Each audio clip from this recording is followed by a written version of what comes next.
your military story, that your military story matters. We'll start with. Oh, well, thank you. My name is Angela Odom, and I was fortunate I enough. can't hear you. Okay. Let me do this. Try this. There you go. Okay, my name is Angela Odom, and I was fortunate enough to serve in the greatest army on the planet. All right. And I served for 27 years and 6 months and 2 hours. Okay, I say war. So I served as a human resources officer, AG. AG all the way? AG all the way. And I was also fortunate enough, or unfortunate, depends on your perspective, to deploy on 3 separate occasions.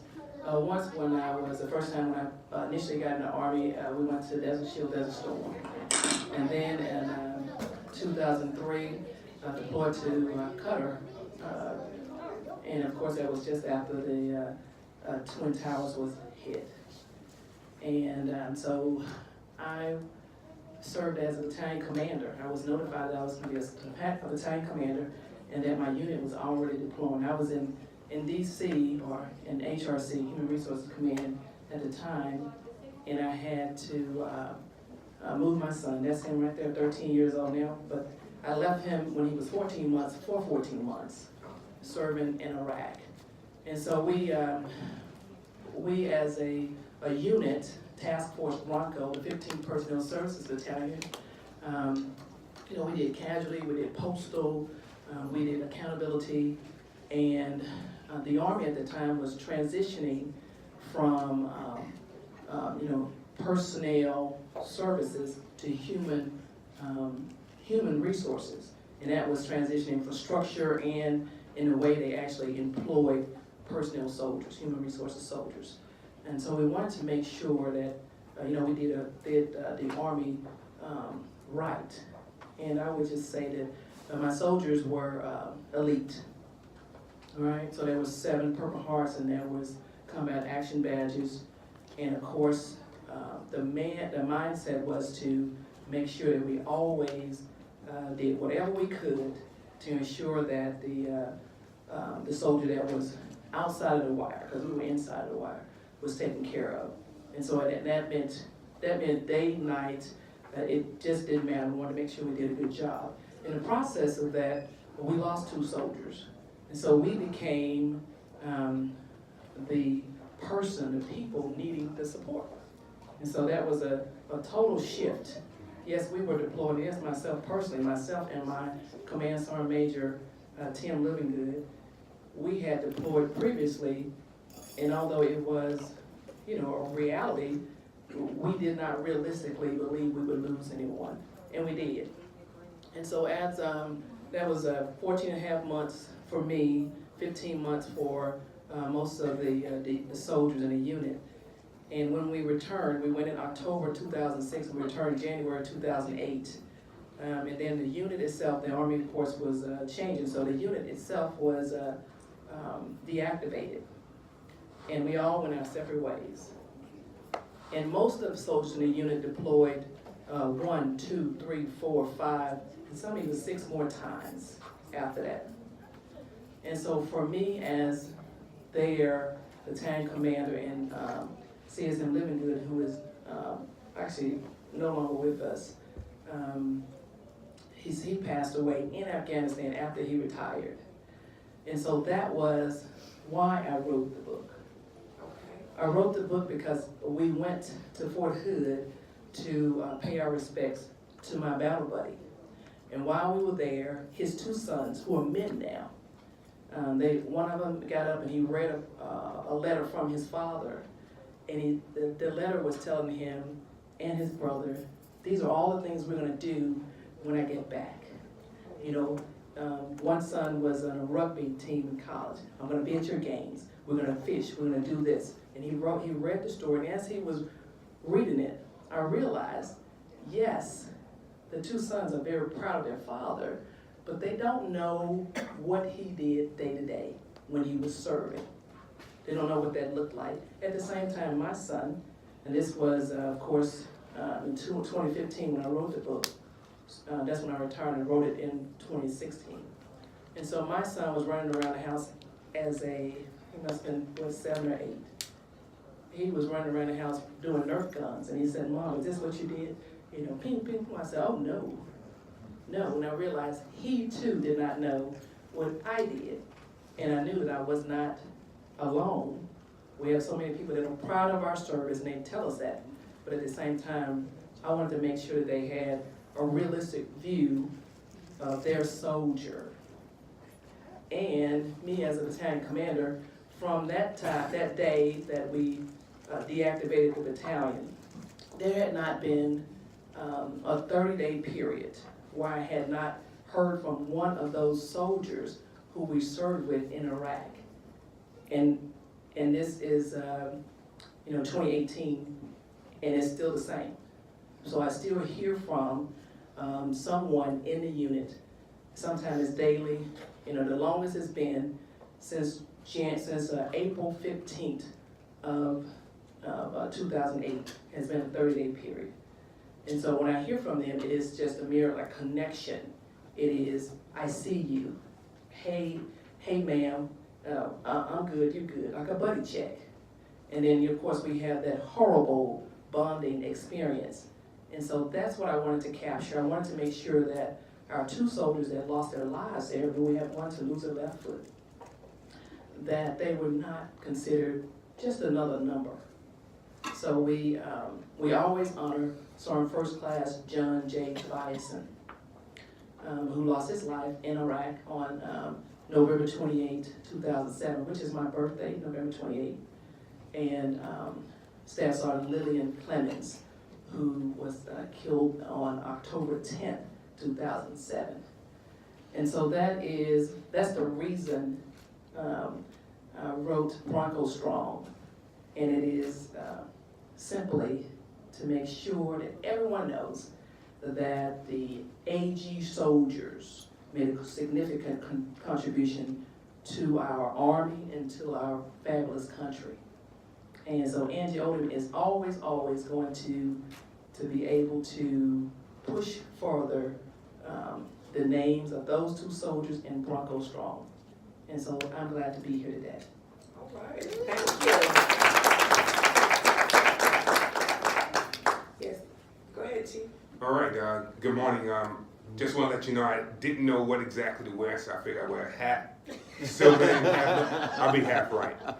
So my name is Dylan Raymond. I had a couple of days in the military, United States Army, 25 plus years. Started as an optician making eyeglasses in the military. So, yeah, I did that, and after that I got a little bored doing that. I was selected to become a drill instructor, did that for 3 years. Yes, drill sergeant. Then I was glutton for more punishment, and I did recruiting 4.5 years in New York City. During 9/11, I'm from New York City, and I didn't get a combat patch for that, but I loved the experience. So after I came off recruiting duty, I was an E8 at the time. I went to the reserve, and I made E8 in reserves. Deployed to Iraq 2004 to 2005. And on the way back, we're not really thinking about, we went through at the time this TAP program, which was a couple days. They give you a little bit of information to prepare you to transition into civilian sector. Now here I am. I thought honestly that I would have to change my telephone number, cut my phone off, because I knew companies alphabetically was going to line up and call me and want me part of their organization. But the realization at that time, we was relocating from New York City to Houston, Texas. So I was in a transition inside of a transition. And I realized as an E8 had a lot of experience, sitting down at the table, trying to explain, say, hey, you need a resume. What is a resume? Show me what you need, and I can get it done, and you can put me to work. No, that wasn't it.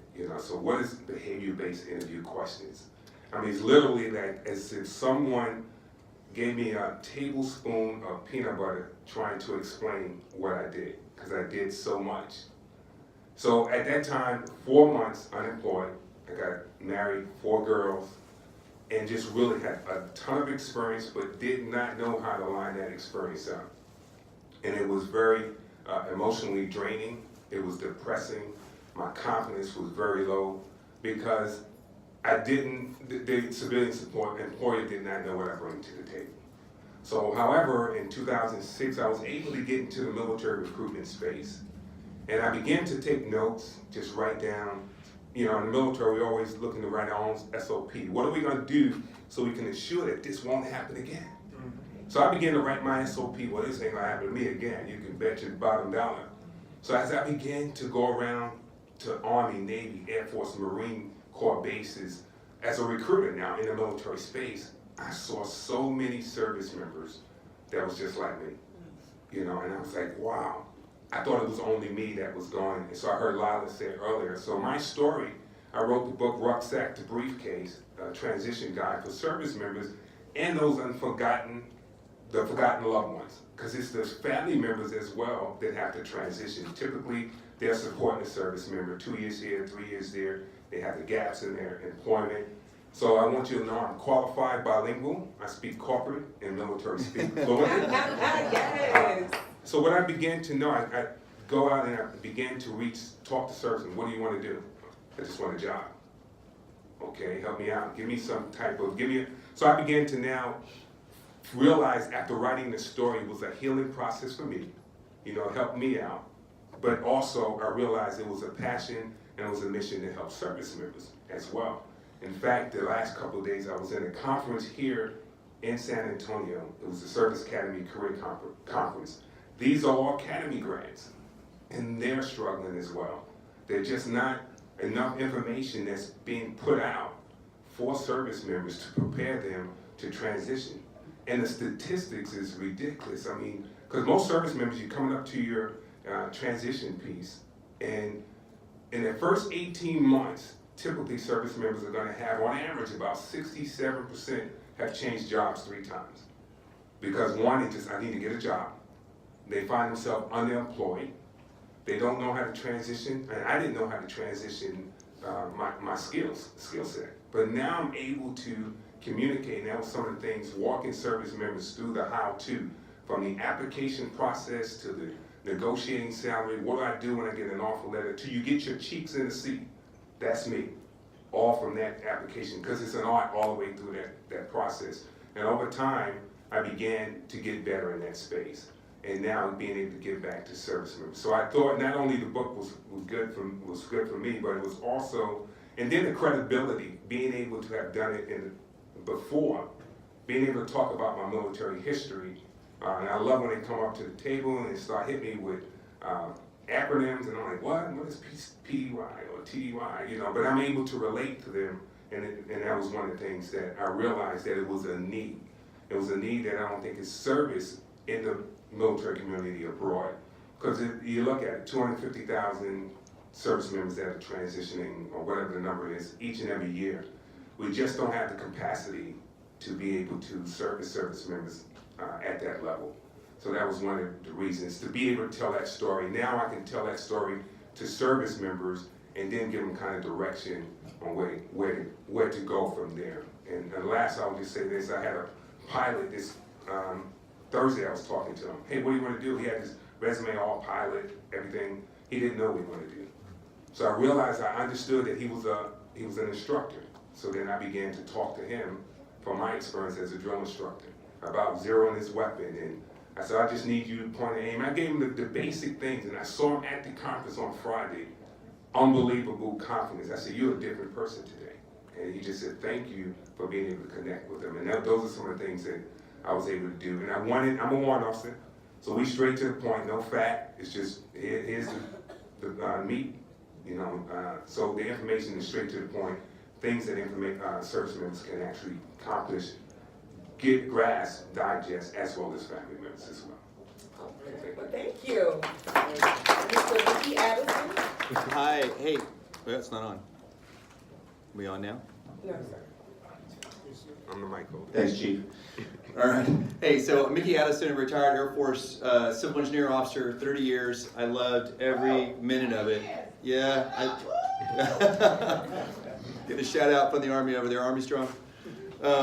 But I loved every minute of it, and I'd still be in uniform if they let me, to be honest with you. I enjoy what I do now as well. But so I've read a number of books, and I got started writing, I think, from my mom. My mom was a prolific writer. She never got published, though. So me getting published is sort of a tribute to her, because she, back in those days, you'd bang it out on a typewriter and submit it. She submitted to Reader's Digest and Ladies' Home Journal, and I eventually, I write for a number of online blogs as well as my own books here and in my own blog, and I wrote for the Outbound Collective just recently, and I used the title of one of the articles that she submitted to Ladies' Home Journal called "And the First Day It Rained." It was about my journey to down the Ponca River in Arkansas, but for Mom, it was about being one of 5 siblings crammed into the back of a 1955 Chevy, station wagon, going on some vacation, and it always seemed like it rained on the first day.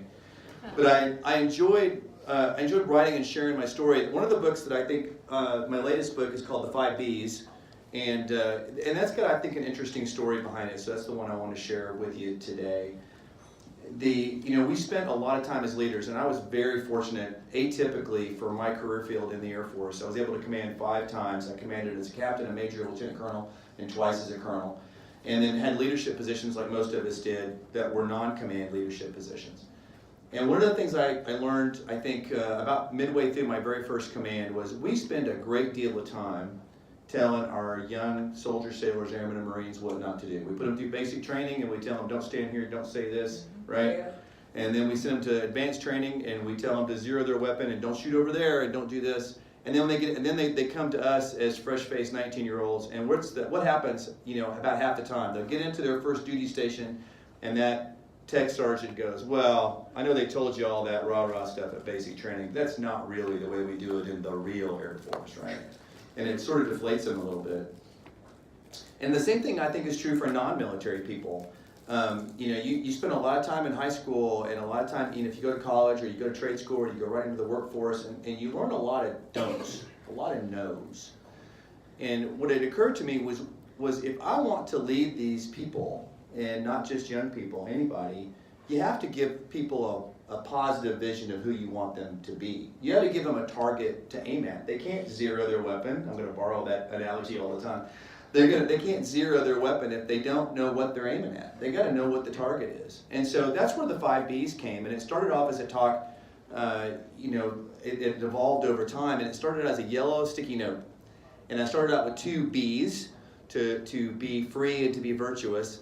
And it grew into 5 B's, so to be proud of who you are. And I used to tell those airmen to be proud to be a United States Air Force airman, the baddest military Air Force in the planet. We can go anywhere in the world and look at it, kill it, or feed it.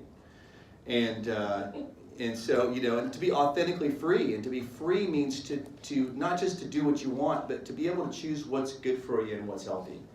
And to be virtuous. And virtue sometimes gets sneered at or laughed at, but really, and I use Aristotle's cardinal virtues of prudence, temperance, justice, and fortitude.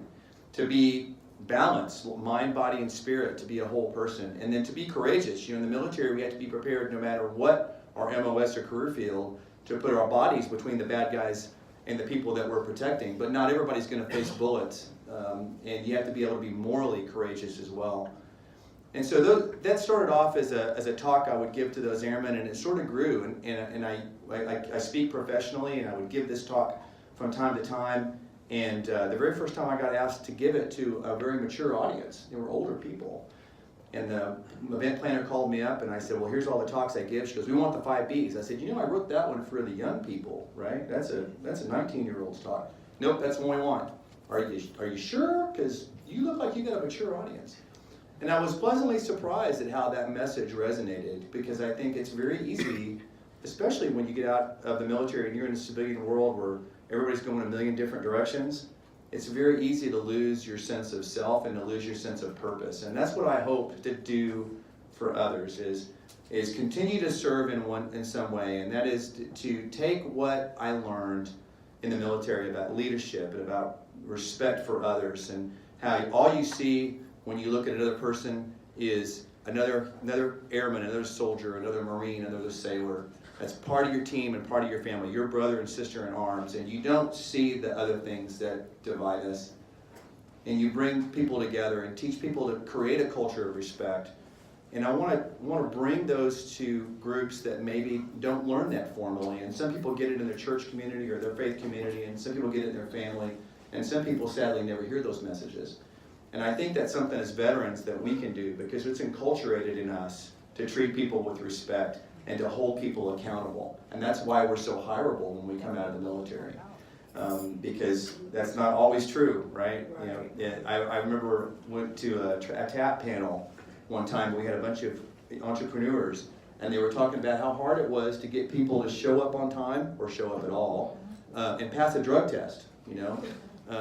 And so, you know, we come ready-made. We could do those things, man. I aspired to one time to be able to go to the bathroom by myself was my aspiration. And once I left the military, I wanted a job where I could do that. But, you know, I think, you know, having a target to look at, a few of you are giggling, so some of you get that joke. All right. A few of you have had somebody accompany you to the bathroom to collect a sample there. But you know, I think as you know, as veterans, we owe that to society. We have been given a great gift in this culture that we learn to live in, and I'm just so pleased to be able to be here, to be able to continue to serve, and I look forward to the rest of the discussion. So thanks a lot. All right, so I have a question for all three of our panelists. What would you say was your best time, what's your best career choice in the military? We'll start with you, sir. Wow, that's really hard. I would probably have to say it's a tie between my last deployment, when you really feel like you're, you know, I was deployed to Iraq, to Kuwait to support the Iraq, right there at the beginning. So the Iraqis still had missiles they were shooting at us, and leading people in a pretty stressful and high stress situation was probably pretty amazing. But honestly, my last job, we reorganized the Air Force a lot, and we moved a lot of people's cheese. And I was in Hawaii, and we had created something called the Installation and Mission Support Center. We cut a lot of positions, we consolidated things, we changed patches, and I had a lot of people that I had served with before that were really struggling. And to be able to shepherd them through this momentous change in our Air Force, and feel like when I passed the guide on to my successor, that those people were ready to take on the challenge. I think that was a pretty proud moment for me. All right. And you, sir? Chief Diamond? Oh, sorry. Yeah, so I think that's a tough one too. I enjoyed both the drill sergeant and recruiting, because you had to find America's best and you had to train America's best.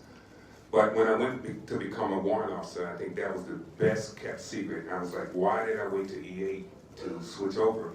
I didn't know they sliced bread like this and the butter's running off south like this. And because I was in a position to coach, mentor, and guide, empower both the officers as well as the enlisted. I mean, enlisted knew they loved you. The officers really didn't know what you did. What do you do, Chief? Well, what do you need done, you know?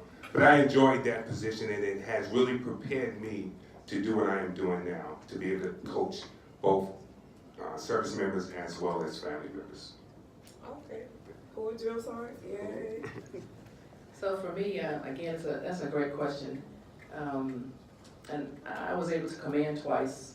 So as a captain, commanding in Alaska, that was, it was a tremendous privilege to be able to shepherd people through being able to survive in what was, you know, seriously dangerous weather and still train, and to build a team while doing that. So that was, you know, as a captain, that would have been, probably been in the Army about 8 years. And the next assignment after deployment to Iraq, which again, that was 2006 and 2008. Well, when I requested to go to ROTC, I wanted to be a college professor of military science because I wanted to train lieutenants. I wanted to find out, how do we make lieutenants? Because the lieutenants I had with me, they came and they were brilliant. They were fearless. And I said, okay, I want to make some more of those. And so that was a tremendous privilege to do that after commanding in Iraq, because I knew what they would have to be prepared to be faced with. And I wanted to just just to pour into them, and so I had that opportunity. But I think to answer your question, for me, the most satisfying position I served was after that. So I was a battalion commander in Iraq, then a professor of military science at the University of Tennessee at Martin. And following that, I was the assignment officer for all human resources officers in the Army. And so this was sending people anywhere from Afghanistan to Korea to North Carolina, anywhere in the world. And so to have lieutenants, AG lieutenants, human resources lieutenants that were in Haiti or in Panama or in Afghanistan or wherever they might be, and they call up, and of course a different time zone, they send an email and they say, ma'am, I need to talk to you. And so for me to be able to answer whatever that small question they might have, to them it's huge, and for me, it only takes 2 seconds to answer, but it helps them to move on and to support their unit. And so for me, that was the most satisfying position I was able to serve in the Army, because I knew because we were sending people in harm's way. We wanted to make sure that we trained and actually mentored them through their difficult job, their position. And so getting a phone call in the middle of the night, because I would, go in and make sure I called and make sure I'm available to them. And so it wasn't just me, of course, it was my team did the same thing, because we knew exactly where they were in their mindset at the time. So that when they got off the phone with Colonel Odom at the time, they got off the phone with me, they knew, hey, I just got the right answer and I got this. The chest was just a little bit higher, and they had that answer, and they were able to serve because they were really alone. So that's Wow, well, thank you. yes. I mean, that's admirable to know, because soldiers, we depend on you guys at the time, truth be told. So no matter how great your assignment is or how menial you may think your assignment is, because like I used to tell my soldiers, not because you're a private, they used to be like, I'm just a lowly old private. No, you matter. Your position matters, and what your skill set, your brain power matters. So I thank you, all three of you, for sharing your whys. And on that, we're going to be breaking for lunch here shortly. All right, before we dismiss y'all, Yes. have them, how can people contact them? Yes, don't forget to give your point of contact, email, follow you on Instagram, Website, all that. Twitter. All that. It's the social media world. Oh, and I know we're in between you all and lunch, so we're going to make it a little brief, but I want to just know that for Bronco Strong, for the book itself, you can always go to BroncoStrongBook.com. My name is Angela Odom, and there's a website, Angela Odom, and that is ODOM.com. So I am a retired living hero. Isn't that something? And so I want you to know that I had to figure that out, going from being in the Army for 27 years, and being able just to say that. So I had to reinvent myself and know it's okay to stand in my truth. So I became, I did a 6-month study and became a certified life coach. Okay. And so that's what I really do. Is I help women establish strategies to win. And so people want to do, I want to do, I don't know what I want to do. What I do, I don't. So I help them to develop a strategy to get to where they feel like they are making a difference. Because as women, we're always helping everybody else, pushing everybody else's dream forward.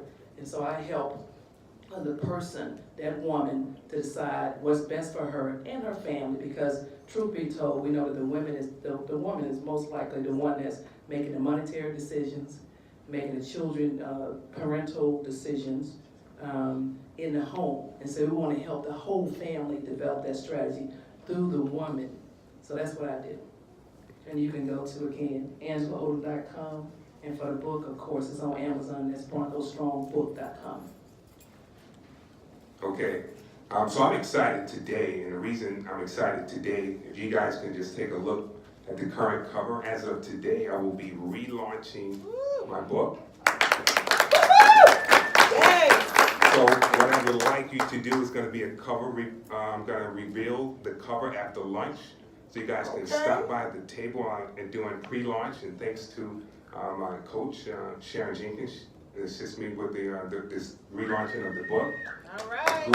A great opportunity to get some gifts for those service members, whether it's good for you or loved ones that's serving on active duty. I'll have some gifts for those that pre-order their books today. It's only $20, which will include tax and delivery.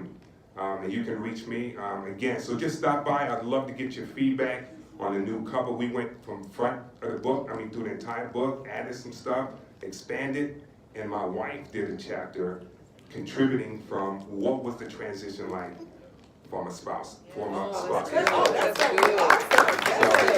Please stop by, again, pick yourself. I'm Dylan E. Raymond is the website, dylaneraymonds.com. I'm on LinkedIn, Instagram, Facebook. You can follow me. Or that guy with the mixed uniform. So again, please stop by because I'll have the cover and reveal it after lunch. Thanks. All right. So I just want to give a shout out to my fellow panelists. Aren't these guys awesome? Yes. All y'all are. They really are. Hey, so you can find, I will cut mine short so we get some barbecue, but you can find me over on mickyaddison.com, and I blog there. I'm very active on LinkedIn. If you like photographs, you can go check me out at MickeyAddison87 on Instagram. But I just would love to connect with you. Send me an email or connect with me, and I'd love to see how I can be of service to you. All right. Well, thank you. Yes. So let's give our panelists another round of applause. Each one has served over a quarter century of service in the military. I think that is deserving of